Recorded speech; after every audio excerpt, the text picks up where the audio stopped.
Welcome to ఆకేరి news. పాఠశాల యజమానిపై విద్యార్థి సంఘం దాడిని నిరసిస్తూ హన్మకొండలో ప్రైవేట్ విద్యా సంస్థల యజమానులు నిరసన కార్యక్రమాన్ని చేపట్టారు. హన్మకొండ కలెక్టరేట్ వరకు విద్యా సంస్థల యజమానులు సిబ్బంది పెద్ద ఎత్తున ర్యాలీ నిర్వహించారు.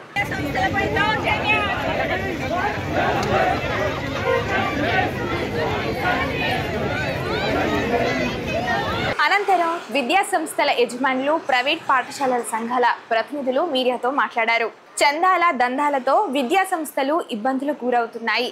విద్యార్థి సంఘాలు కుల సంఘాల పేరుతో వసూళ్లకు పాల్పడుతున్న వారిపై చర్యలు తీసుకునేందుకు సీఎం రేవంత్ రెడ్డి ప్రత్యేక ఉత్తర్వులు జారీ చేయాలని జాతీయ ప్రైవేట్ సంస్థల సంఘం ఉపాధ్యక్షులు జన్ను పరంజ్యోతి డిమాండ్ చేశారు. జాతీయ ప్రైవేట్ పాఠశాల సంఘం ఉపాధ్యక్షుడిని మాట్లాడుతున్నాను. నిన్న జరిగినటువంటి దాడి, స్మైల్ డిజీ స్కూల్ మీద జరిగినటువంటి దాడి, ఆ కరెస్పాండెంట్ని పీడిఎస్యు నాయకులు అని చెప్పి చందాల దందాలతోటి వసూళ్ల కోసం వచ్చి వారు నిరాకరించినప్పుడు వాస్తవానికి నేను ఆర్థిక ఇబ్బందుల్లో ఉన్నా, నేను ఇవ్వలేను అని చెప్పినటువంటి ఆ విద్యావేత్తను, ఆ కరెస్పాండెంట్ను ఆయన మీద 2 చేతులతోటి ఆయనను కొట్టి అక్కడ ఉన్నటువంటి పాఠశాల సిబ్బందిని, పిల్లల్ని భయభ్రాంతుల్ని చేసినటువంటి సంఘటనని ఈరోజు జాతీయ ప్రైవేట్ పాఠశాల సంఘంగా మేము ఖండిస్తున్నాం. అట్లాగే ఇటువంటి పునరావృతం కావద్దు అనంటే ఇప్పుడు మన తెలంగాణ రాష్ట్రంలో మన ముఖ్యమంత్రి ప్రియతమ రేవంత్ రెడ్డి గారే విద్యాశాఖ నిర్వహిస్తున్నారు. కాబట్టి వారికి మేము విజ్ఞప్తి చేస్తున్నాం ఏమిటంటే వారొక తప్పకుండా ఇప్పుడు ఉన్నటువంటి జీవోలతోటి పాటు మరొక ఆర్డర్ని కూడా వారు పాస్ చేయాలని కోరుతున్నాం.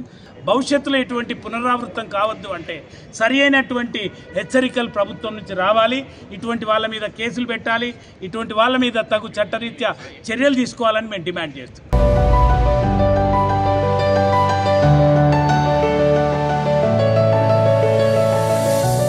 విద్యార్థి సంఘాల పేరుతో పాఠశాలలో చొరబడి భయభ్రాంతులకు గురిచేస్తున్నారు. సిబ్బంది, యజమానులు అభద్రతా భావానికి గురవుతున్నారని, స్మైలీ డిజీ స్కూల్ యజమానిపై దాడి చేసిన వారిపై రౌడీ షీట్ ఓపెన్ చేయాలని ట్రస్మా రాష్ట్ర అధ్యక్షుడు సాధుల మధుసూదన్ డిమాండ్ చేశారు.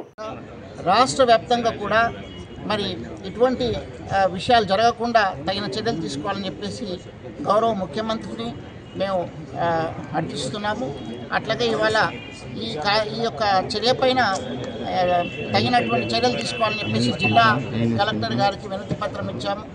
అట్లాగే పోలీస్ కమిషనర్ గారి దగ్గరికి కూడా ఇప్పుడు వెళ్తున్నాము, వారికి కూడా ఇస్తాము. విద్యా సంస్థలు భయభ్రాంతులకు గురవుతున్నాయి. అందులో పనిచేసేటువంటి మహిళా సిబ్బంది, విద్యార్థులు చాలా అభద్రత భావానికి గురవుతూ ఉన్నారు. విద్యా సంస్థల పైన ఇలాంటి ఆకతాయి పనులు చేస్తూ విద్యార్థి సంఘాల నేతలమని, మరి కుల సంఘాల నేతలమని, ఆర్టీఐ నేతలమని చెప్పేసి వచ్చి మనీ ఎక్స్టార్షన్, డబ్బులే ధ్యేయంగా డబ్బులను దండుకునేటువంటి ప్రయత్నం చేస్తూ ఉన్నారు. వాళ్ళపైన తగిన చర్యలు ఇమీడియట్గా తీసుకొని వాళ్ళపైన రౌడీ షీట్ ఓపెన్ చేయాలని చెప్పేసి ఈ సందర్భంగా ట్రస్మా రాష్ట్ర పక్షాన డిమాండ్ చేస్తూ ఉన్నాము.